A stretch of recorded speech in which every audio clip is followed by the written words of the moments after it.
Aileen Wuornos. The name itself conjures images of a woman who terrorized Florida's highways. This isn't a glorification of her crimes, it's a stark look at a life spiraling into darkness. Aileen's story is one of neglect, abuse, and ultimately murder. We must examine her life to understand how such profound darkness can manifest. Born in 1956, Aileen's life was troubled from the start. Abandoned by her mother and with a father she never knew, she landed in the care of her grandparents. But even this offered little solace. Aileen's childhood was marred by allegations of abuse and neglect, casting a long shadow over her formative years. Her adolescent years provided no escape. She drifted into a life on the streets, engaging in sex work for survival and grappling with substance abuse. These early experiences, etched into her being, formed a perilous foundation. Trauma and instability became the pillars of her reality. Aileen's early life, though devoid of the violence that would mark her later years, was already a bleak landscape of despair. It serves as a harsh reminder that even before the headlines, there existed a human being wrestling with unimaginable demons. Aileen's teenage years were marked by a deepening spiral. Pregnant at 14, likely due to sexual assault, she was ostracized and sent away to give birth. The child, a son, was put up for adoption, severing another crucial bond in her life. This period solidified a pattern of instability and trauma that would continue to define her. She drifted, finding herself in and out of trouble with the law. Petty theft, forgery, and assault marked her early criminal record. Each incident was a cry for help, a desperate attempt to be seen and heard in a world that seemed determined to ignore her. Aileen's life was a bleak reflection of her circumstances. She was trapped in a cycle of survival, resorting to desperate measures to navigate a world that had offered her little but hardship. Her crimes, though minor in the grand scheme of things, hinted at a growing disconnect from societal norms. It's here, in the shadows of escalating misdemeanors, that the darkness began to truly take hold. By the late 1980s, Aileen's life was a tapestry woven from the threads of her traumatic past. She found herself drawn to the open road, hitchhiking and engaging in sex work along Florida's highways. This transient existence, while offering a semblance of freedom, also exposed her to immense danger. The highway, a symbol of escape for some, became her hunting ground, a stage for the darkest chapter of her life to unfold. It was during this time that my crimes escalated.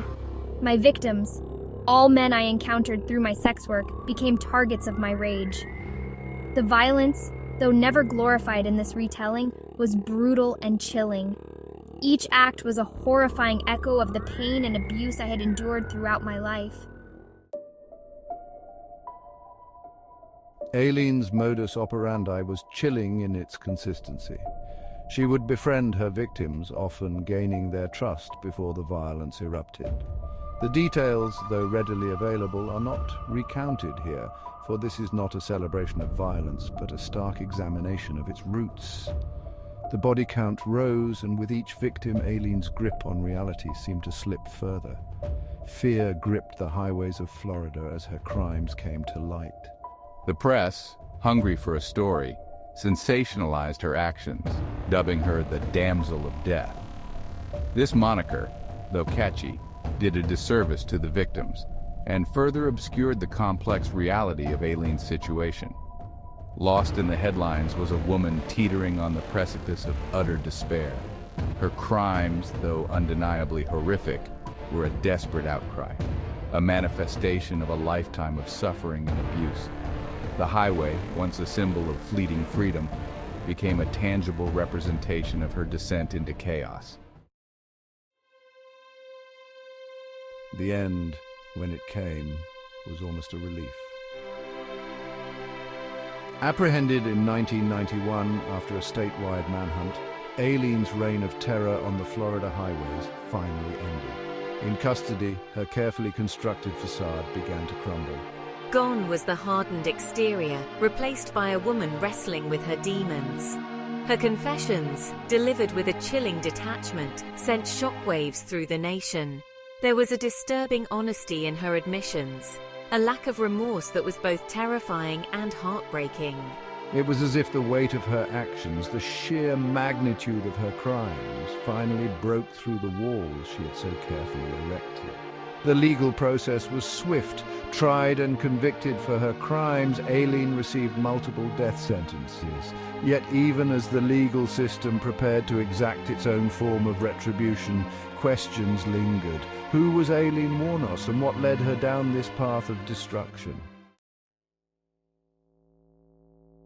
The trial and subsequent media frenzy brought forth a parade of experts, each attempting to dissect the mind of Aileen Wuornos. Psychologists offered diagnoses, pointing to borderline personality disorder, antisocial personality disorder, and PTSD as possible contributors to her violent behavior.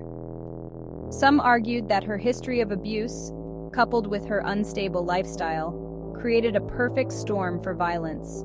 Others pointed to potential neurological factors, suggesting that brain damage may have played a role in her impaired judgment and impulse control. The debate raged on, a macabre dissection of a life gone wrong. Her case became a grim case study in criminal psychology, a cautionary tale about the devastating impact of trauma and societal neglect. Aileen's story, while undeniably horrific, forces us to confront uncomfortable truths about our own society. Her life was a series of missed opportunities, of systemic failures that ultimately contributed to her downfall. From the foster care system that failed to protect her as a child, to the lack of resources available to her as a struggling adult, Aileen was failed at every turn. Her story is a stark reminder of the societal blind spots that allow individuals, particularly women, to fall through the cracks. Her descent into violence wasn't inevitable, but a tragic consequence of a society that often ignores the cries of its most vulnerable members. It compels us to ask ourselves, what if Aileen had been given the support she so desperately needed? What if there had been a safety net to catch her, to guide her towards a different path? Her story, though steeped in darkness, can serve as a catalyst for change, a call to action to address the systemic issues that contribute to cycles of violence and despair. Aileen Wuornos' life and crimes serve as a chilling reminder of the human capacity for both suffering and violence. While her actions were undeniably horrific, it's crucial to remember that she was a product of her environment, shaped by a lifetime of abuse, neglect, and societal indifference. This essay does not seek to glorify or justify her crimes, but to understand the factors that contributed to her descent into darkness.